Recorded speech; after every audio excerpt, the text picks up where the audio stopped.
आज के इस वीडियो में हम लोग ओहम्स लॉ के बारे में बात करेंगे। तो ओहम्स लॉ बेसिकली हमारे पास जो हमारी करंट की तीन क्वांटिटीज़ हैं, करंट, वोल्टेज और रेजिस्टेंस, इन तीनों को लिंक करने का एक तरीका है ओहम्स लॉ। अब इन इन तीनों के बारे में हम पिछले वीडियोस में डिटेल में तबसरा कर चुके हैं, तो इनको यहाँ पर मैं जल्दी से रिकैप करता हूँ।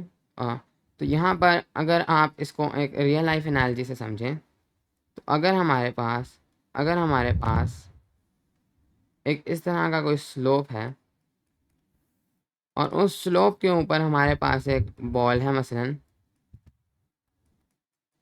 तो यहाँ पर हम जानते हैं कि ये बॉल ऊपर है, तो ग्रेविटी की वजह से ये बॉल ऑटोमेटिकली नीचे की तरफ रोल करेगी, ऑटोमेटिकली, किसी को धक्का लगाने की कोई ज़रूरत नहीं है। तो करंट भी काफ़ी कुछ इसी की तरह है। यहाँ पर हमारे पास ये जो एक पोटेंशियल डिफरेंस है, यानी कि यहाँ पर हमारे पास एक ग्रेविटेशनल पोटेंशियल डिफरेंस है जिसकी वजह से ये बॉल नीचे आएगी। हम लोग करंट की ज़बान में इसको वोल्टेज कहते हैं। और हमारे पास वोल्टेज जिस चीज़ को एक किस्म का पुश कर रहा होता है, वो हमारे पास ये बॉल है, करंट। तो हमारे पास ये जो करंट है वो हमारी एक बॉल है, या हमारे इलेक्ट्रॉन्स हैं जिनको आगे मूव कराना है। इस एनालॉजी में हमारी बॉल है, और जो पोटेंशियल डिफरेंस है यहाँ पर वो हमारा वोल्टेज के एनालॉगस है।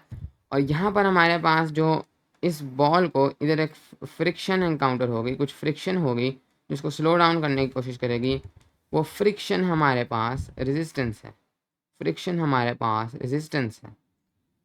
तो अगर आपको इन टर्म्स के बारे में अभी भी समझ नहीं आई, तो आप हमारी इनके ऊपर डिटेल्ड वीडियोस देख सकते हैं। तो इसके मुताबिक ओहम्स लॉ बेसिकली एक तरीका है जिसके ज़रिए से हम इन तीनों चीज़ों को लिंक कर सकते हैं। अब सबसे पहले हम लोग इसकी हिस्ट्री से शुरू करते हैं। तो एक साइंसदान था जिसका नाम था ओहम, और इसके बारे में हमने रेजिस्टेंस वाली वीडियो में भी बात की थी। तो ये कुछ एक्सपेरिमेंट्स कर रहा था, और उस एक्सपेरिमेंट्स में उसने एक बहुत इंपॉर्टेंट चीज़ नोट की। हम भी उसी की तरह के अभी एक्सपेरिमेंट्स करेंगे, और हम भी उसी की तरह वो चीज़ नोट करेंगे। चलें हम लोग चलते हैं एक सिमुलेशन पे जिसके ऊपर हम लोग ये एक्सपेरिमेंट परफॉर्म करें। तो चलें, अब हम ओहम हैं और अब हम इस एक्सपेरिमेंट को परफॉर्म करें।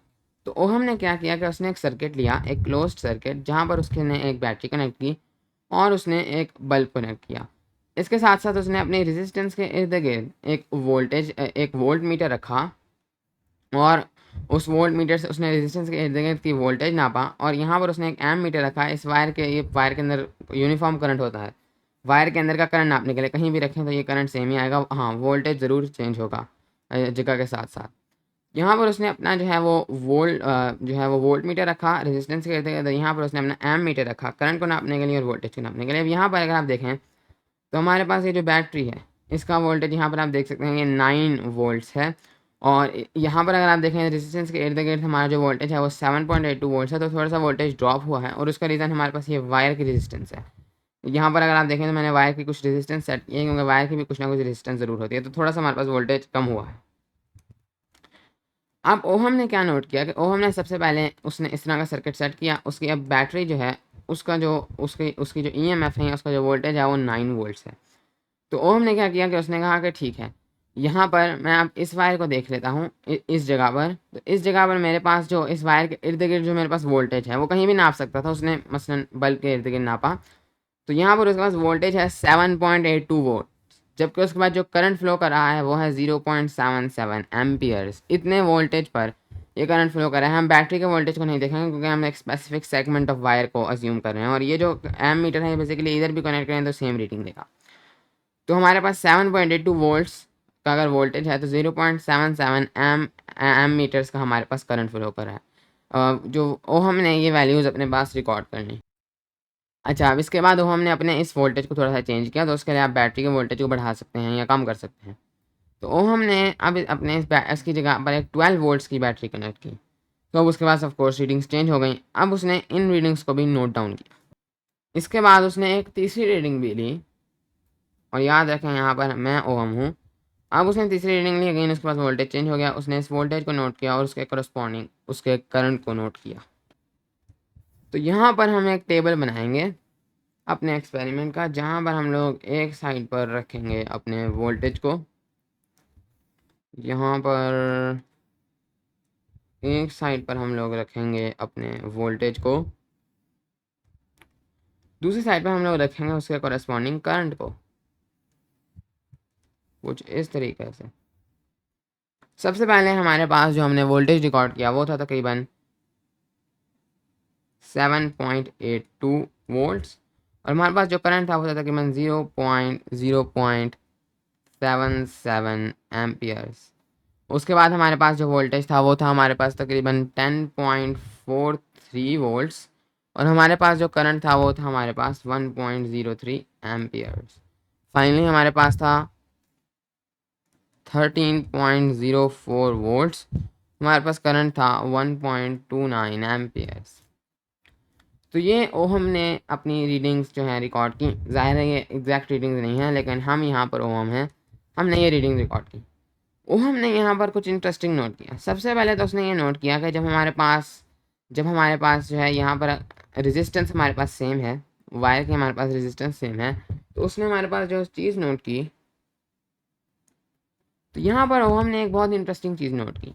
जब उसने अपने पास टेम्परेचर को कांस्टेंट रखा, कांस्टेंट टेम्परेचर पर ये वैल्यूज़ रिकॉर्ड की गई हैं। हमने वहाँ पर जो एक्सपेरिमेंट किया है उसके अंदर हमने टेम्परेचर को कांस्टेंट रिज्यूम किया, यानी कि हमारे पास पहली रीडिंग के वक्त पे अगर टेम्परेचर 20 था तो अगली बार भी 20 है, अगली बार भी 20। हम टेम्परेचर को चेंज नहीं करें, वरना ये वैल्यूज़ उसके मुताबिक चेंज होगी, क्योंकि टेम्परेचर से हमारे पास रेजिस्टेंस चेंज होती है। हमने ये पहले देखा, और उसके मुताबिक फिर हमारे पास जो है वो करंट वगैरह जो है वो चेंज आ सकता है। तो एट कॉन्स्टेंट टेम्परेचर, जब हम लोग टेम्परेचर को कॉन्स्टेंट रखें, तो हमने ये चीज़ नोट की कि हम जितना वोल्टेज बढ़ाते जाते हैं उतना करंट बढ़ता जाता है। तो इसमें तो कोई हैरानगी की बात नहीं है। लेकिन ओहम ने जो सबसे इम्पोर्टेंट चीज़ नोट की वो उसने नोट किया कि हमारे पास जो वोल्टेज है वो डायरेक्टली प्रोपोर्शनल टू करंट है। वोल्टेज हमारे पास डायरेक्टली प्रोपोर्शनल टू करंट है। इस केस में इसको समझने के लिए कि ये कैसे है, हम लोग अपना ग्राफ ड्रॉ करेंगे। तो अगर हम लोग एक वोल्टेज करंट ग्राफ ड्रॉ करें, जिसके अंदर हम लोग एक्स एक्सिस पे वोल्टेज को रखेंगे, वाई एक्सिस पे करंट को रखेंगे, तो हम लोग देखेंगे कि हमारे पास इन पॉइंट्स के मुताबिक जो ग्राफ बनेगा वो एग्जैक्ट स्ट्रेट लाइन होगा। अगर तो हमारे पास ग्राफ जो है वो स्ट्रेट लाइन नहीं बनता, इसका मतलब है कि ये चीज़ ट्रू नहीं है, और अगर वो स्ट्रेट लाइन बनता है तो इसका मतलब है कि ये चीज़ ट्रू है। और अगर ये चीज़ ट्रू है तो इसका सिंपल मतलब ये है कि अगर हमारे पास वोल्टेज कुछ है और करंट कुछ है, हम एक तरफ डबल करेंगे दूसरी तरफ भी डबल होगा, एक तरफ ट्रिपल करेंगे दूसरी तरफ भी ट्रिपल होगा, एक तरफ हाफ करेंगे दूसरी तरफ भी हाफ होगा। अगर तो ऐसे होता कि मैं इसको डबल करता तो ये जो है वो डबल ना होता, बल्कि ये 3 टाइम्स हो जाता। अब देखने में तो दोनों बड़े हैं, वोल्टेज को बढ़ाने से करंट भी बढ़ा है, लेकिन वो डायरेक्टली प्रोपोर्शनल ना होते। डायरेक्टली प्रोपोर्शनल है तो इसका मतलब है कि जिस तरह से मैं जो मर्ज़ी करूँ एक तरफ, वो दूसरी तरफ भी हो जाएगा। चलिए हम लोग इसका ग्राफ ड्रॉ करते हैं। यहाँ पर हम इसका एक ग्राफ ड्रॉ करेंगे। इस तरफ हम लोग अपने पास जो है वो वोल्टेज रखेंगे, क्योंकि वोल्टेज इंडिपेंडेंट है, और इस तरफ हम लोग अपने पास करंट रखेंगे। तो वोल्टेज है हमारे पास 7.82, 10.43 और 13.04। चलें हम लोग यहाँ पर बना देते हैं 8 और आगे जाकर हम लोग बना देते हैं बल्कि यहाँ पर हम लोग बनाएंगे 4, 8, 12 और 15 वोल्ट्स की तरफ। करंट की तरफ हम लोग बना सकते हैं अपने पास 0.5, 1, 1.5, 1.5 और 2। तो इस तरफ हमने ये वैल्यूज़ रखी हैं, तो ये, और इस तरफ हमने वोल्टेज की ये वैल्यू रखी है। तो सबसे पहले हमारे पास जो पॉइंट है वो है हमारे पास तकरीबन 7.82 और 0.77। तो 7.82, 4 और 8 के दरमियान हमारे पास होगा 6। यहाँ पर हमारे पास आया तकरीबन 6, यहाँ पर होगा हमारे पास तकरीबन 7.82 ऑलमोस्ट इस जगह पर होगा। तो इस जगह पर हमारे पास जो है वो 7.82 का कोऑर्डिनेट एक्सिस है, कोऑर्डिनेट पॉइंट है, कार्टीजियन पॉइंट है।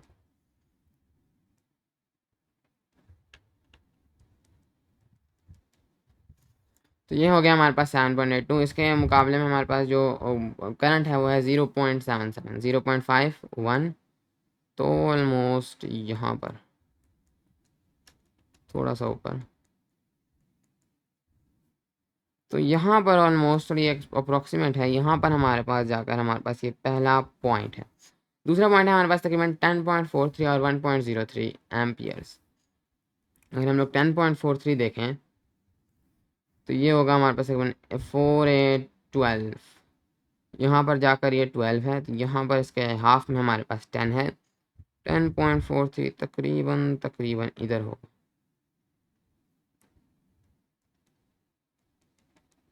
कुछ इस तरीके से।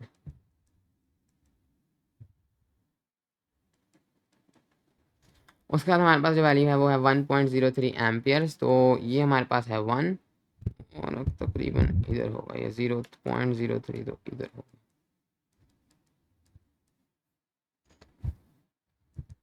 तो ये आ गया है हमारे पास हमारा सेकेंड पॉइंट। उसके बाद हमारे पास 13.04 और 1.29 एम्पियर्स। 13.04 4 8 12, आगे ये हमारे पास है 15, इसके मिडिल में हमारे पास होगा तकरीबन 12 नहीं 12 है, ये हमारे पास 12 है और ये हमारे पास होगा 4 8 16, तो इन दोनों के हमारे पास मिडिल में होगा 14, इधर होगा हमारे पास तकरीबन 13 और 13.04 तकरीबन तकरीबन इधर हो, तकरीबन तकरीबन इधर हो। और उसके बाद जाकर हमारे पास जो है यहाँ पर अगर हम लोग देखें हमारे पास अब करंट है 1.29 एम्पियर्स, तो ये 1 और 1.29 तकरीबन होगा इधर, 1.29 होगा तकरीबन, ये 1 है, ये 1.5 है, नहीं अब ज़्यादा होगा 1.5, तो तकरीबन इधर होगा।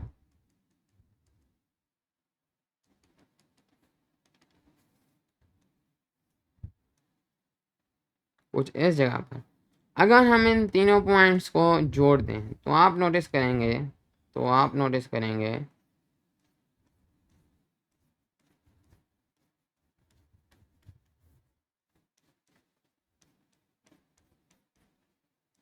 कि ये जो तीनों पॉइंट्स हैं ये एक ही लाइन पर लाई कर रहे हैं। आपको थोड़ी सी इम्परफेक्शन नज़र आ सकती है क्योंकि ये एक अप्रॉक्सीमेट ग्राफ था, लेकिन ये तीनों पॉइंट्स एक ही लाइन पर लाई कर हैं। अगर आप एक चौथा पॉइंट बनाएंगे तो वो कुछ इस जगह होगा, पांचवा कुछ इस जगह, छठा कुछ इस जगह, और नीचे की तरफ जाएंगे तो वो कुछ इस जगह, इस जगह इन्हीं लाइन पर होगा। ऐसा नहीं कोई इधर है कोई इधर है। तो हमारे पास एक स्ट्रेट लाइन ग्राफ है, ऐसा नहीं है कि हमारे पास कोई कर्व है इस तरह की, ऐसे नहीं है, हमारे पास एक स्ट्रेट लाइन ग्राफ है। हम कहते हैं कि हमारे पास voltage is directly proportional to current. जब भी हमारे पास कोई डायरेक्टली प्रोपोर्शनल रिलेशन हो तो हम उसको इक्वेशन में कन्वर्ट कर सकते हैं, और यही वो, और बेसिकली यही ओहम्स लॉ है। ओहम्स लॉ, ओहम ने सिर्फ इतना काम किया था कि उसने हमें बताया था कि voltage is directly proportional to current. Ohm ने अपनी बुक भी छापी है, उसके अंदर ओहम ने यही ओहम्स लॉ लिखा है कि at constant temperature voltage is directly proportional to the current. अब कांस्टेंट टेम्परेचर इसलिए ज़रूरी है कि अगर हम लोग टेम्परेचर चेंज करते जाएंगे तो उसके मुताबिक हमारे पास रेजिस्टेंस चेंज हो रही है, हमारे पास रेजिस्टेंस कांस्टेंट ही नहीं है, तो फिर हमारे पास ये करंट की वैल्यू उससे भी इफेक्ट होना शुरू हो जाएंगे और फिर ये डायरेक्टली प्रोपोर्शनल रिलेशन नहीं होगा, हमारे पास एक कर्व बन सकती है। तो ये एट कांस्टेंट टेम्परेचर है, एट कांस्टेंट टेम्परेचर लिखने की कोई ज़रूरत नहीं है, लेकिन मुझे उम्मीद है कि आपको आइडिया हो रहा है। तो हम यहीं पर से इसी चीज़ को यूज़ करके ओहम ने हमें रेजिस्टेंस का फॉर्मूला भी दिया था। तो हमने रेजिस्टेंस को डिफाइन किया है, हमारे पास हमने जैसे रेजिस्टेंस की वीडियो में देखा था कि वोल्टेज डिवाइडेड बाय करंट, तो हमें स्केल मिल गया कि पर करंट जितना वोल्टेज पास कर रहा है उसको हम लोग रेजिस्टेंस कह देते हैं। लेकिन ये हम सिर्फ तभी कह पाए थे जब हमें पता होता कि voltage is directly proportional to current. अगर ये डायरेक्टली प्रोपोर्शनल ना होते तो हम इस तरह का स्केल नहीं सेट कर सकते थे, क्योंकि वो तो फिर उस तरह से एक प्रोपोर्शनल स्केल ही सेट ना होता। अगर हम लोग वोल्टेज चेंज करते तो करंट उस हिसाब से ही चेंज ना होता, तो फिर हम इस तरह का रेजिस्टेंस का स्केल सेट नहीं कर सकते थे। तो ये हमने सिर्फ तब किया है जब हमें पता था कि voltage is directly proportional to current. तो उधर से हमारे पास ये रेजिस्टेंस की इक्वेशन आई है, और अक्सर आपको कहा जाता है कि रेजिस्टेंस की फार्मूला को डिराइव करें या इवन ओहम्स लॉ को डिराइव करें, तो उसमें सिर्फ ये होता है कि voltage is directly proportional to current. यहाँ पर हमें कांस्टेंट लगा देते हैं, तो वो कांस्टेंट हमारे पास आर होता है रेजिस्टेंस, और इधर से हम लोग कहते हैं R is equal to V I. लेकिन वो बेसिकली ये एक शॉर्टकट तरीका है, असली तरीका यही है, यानी कि एग्ज़ाम में तो हम यही करेंगे, लेकिन इसका मतलब यही है कि हम लोग इस तरह से एक रेजिस्टेंस के स्केल को सेट कर रहे हैं। और ये ओहम्स लॉ नहीं है, ओहम्स लॉ ये है, लेकिन अक्सर इसको ओहम्स लॉ कहा जाता है। ये ओहम्स लॉ की एक डेरिवेशन है। तो उम्मीद है कि इस वीडियो से आपको ओहम्स लॉ समझने में आसानी हुई होगी। और एक चीज़ फाइनल रहती जाती है, वो है हमारे पास ohmic and non ohmic devices. इसके बारे में मैं बस हल्की सी बात करूँगा। तो होता क्या है कि ये जो हमारे पास कंडीशन है, voltage is directly proportional to the current, ये हमारे पास हर जगह एप्लीकेबल नहीं होती। ये हमारे पास सिर्फ सर्टन डिवाइसेस पर एप्लीकेबल होती है, जिन्हें हम ओहमिक डिवाइसेस कहते हैं। लेकिन हमारे पास जो तमाम कंडक्टर्स हैं, ऑल कंडक्टर्स, वो ओहमिक ही होते हैं नॉर्मली। तो हमारे पास तमाम कंडक्टर्स पर ये कंडीशन अप्लाई होती है, उनका ग्राफ स्ट्रेट लाइन होगा।